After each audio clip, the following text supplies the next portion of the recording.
demonstrate. I'm going to read Volume 3, Book 4, KotiRudra Samhita, Chapter 21, the origin of the Jyotirlinga, Bhimeshvara, in the Shiva Puran.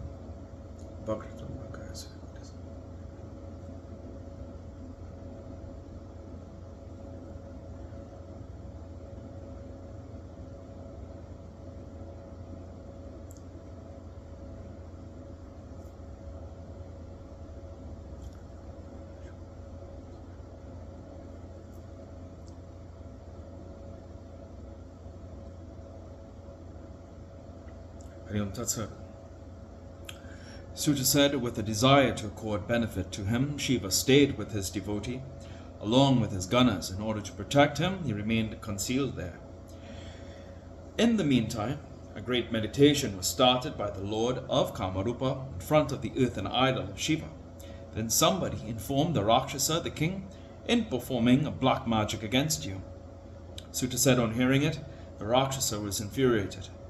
With a desire to kill him, he seized a sword and rushed at the king.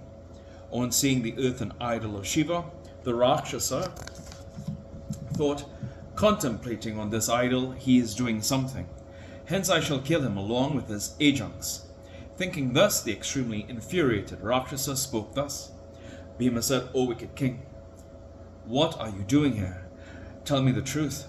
I shall not kill you then, otherwise I will certainly kill you. Sutta said, on hearing his words, the Lord of Kamarupa, full of faith in Shiva, thought within his mind thus, what is destined to happen will happen. There is nothing to prevent it. Everything is determined by our own previous action, and Shiva is the dispenser of the result. The merciful Lord is certainly present in this earthen idol. He is carrying out my task. Who is this Rakshasa? Whence has he come? Lord Shiva is reputed in the Vedas as true to his promise.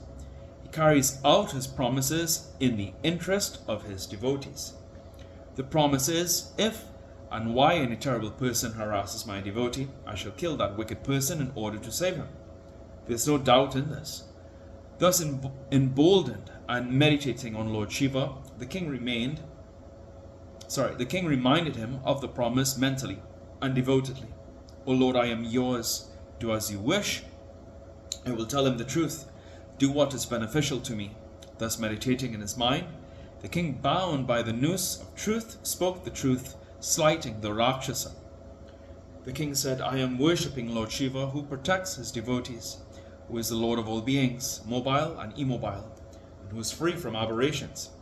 Sutta said, on hearing these words of the king of Kamarupa, Bhima spoke thunderingly, his body shaking with rage.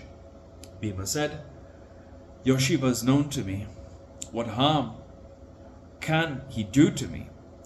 He was kept as a servant by my uncle. You wish to conquer me depending on his strength? Then you have conquered everything. Indeed, no need for any hesitation. As long as Shiva, your protector, is not seen by me, you can serve him as your lord and not otherwise. If he is seen by me, O king, everything will be clear in every respect. Hence, you remove all these idols of Shiva. Otherwise, great terror will befall you. There is no doubt about it. I am of terrible exploit, and I shall lay my hands heavily on your lord. Sutta said, on hearing his words, the king of Kamarupa, who had steady faith in Shiva, immediately spoke to the Rakshasa. The king said, I am a wicked, ignorant brute in your eyes, but I shall never forsake Shiva. My Lord, who is the most excellent of all, will never forsake me. Sutta said, on hearing the words of the king, with his soul dedicated to Shiva, the Rakshasa laughed and spoke to the king immediately. Bhima said, he is intoxicated, he begs every day. What does he know about his features? What steadfastness can a yogi have in affording protection to his devotees? Think thus and keep aloof in every respect. Your Lord and I shall proceed with our fight. Sutta said, thus ridiculed the excellent king, a devotee of Shiva, steadfast in his rights, spoke fearlessly to Bhima, who caused misery to the people. The king said, O wicked Rakshasa, listen, I shall not comply with your threats. If you go astray, wherefore are you powerful?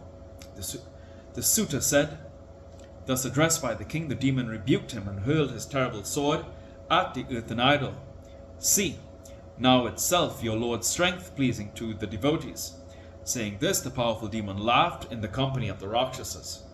O Brahmins, no sooner did the sword touch the earthen idol than Shiva manifested himself from the earthen idol. See, I am Bhimeshvara. I have revealed myself to protect my devotee. This is my whole right, that the devotee should be protected by me always. From this alone see soon my strength. That is pleasing to the devotees. After saying this, he split the sword into two with his pinaka. His spear was then hurled by the Rakshasa. That spear too of the wicked Rakshasa was split into 100 pieces by Shiva. O Brahmins, then a lance was hurled at Shiva by him. It too was split into 100,000 pieces with his arrows by Shiva.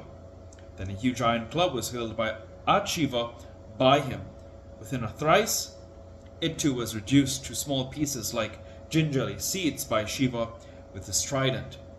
When a terrible fight ensued between the attendants of Shiva and the Rakshasa, it frightened all the onlookers with distress. Within a thrice, the entire earth became agitated. The oceans and the mountains became excited. The god and the sages were much distressed. They said to one another, in vain did we beseech Shiva. Narada came there and requested Shiva, the destroyer of miseries, with palms joined in reverence and head bent down. Narada said, O Lord, forgive. O cause of fierce agitation, why shall a dagger be thrust to cut a blade of grass? Let the demon be killed soon. Thus requested, Lord Shiva reduced the Rakshasa to ashes with only a hum sound for his weapon. Even as all the gods were watching, O sage, the Rakshasas were burnt down by Shiva in a thrice. Just as the conflagration consumes the forest, so did the fury of Shiva destroy the army of the Rakshasas in a thrice. None could see even the ashes of Bhima. He was burnt down along with his followers. There was no trace of him to be seen. The flame of the fury of Shiva spread from forest to forest. The ashes of the Rakshasas spread everywhere in the forest. The fiery flame of the anger of the great Lord Shiva came out and spread from forest to forest. The ashes of the Rakshasas spread throughout the forest. From the ashes, different herbs cropped up effectively in various ways. Men could assume different forms and features through the ashes. Evil spirits, ghosts, are removed far by the ashes. O Brahmins, there is no task which cannot be carried out through it. Then Shiva was implored by the gods and sages, O Lord, you should stay here itself for the happiness of the people. This despicable land, causing distress to the people of Ayodhya, will yield welfare to the people at your very sight. You'll be known as Bhima Shankara, a phallic image, which shall be worshipped always. It will avert mishaps and be conducive to the attainment of all desires. Suta said, thus requested Shiva, the benefactor of the worlds, the Lord favorably disposed towards his devotees, remain there itself. Let's see if there's any footnotes. There are no footnotes in this chapter. Here in today's reading of the Shiva Puran.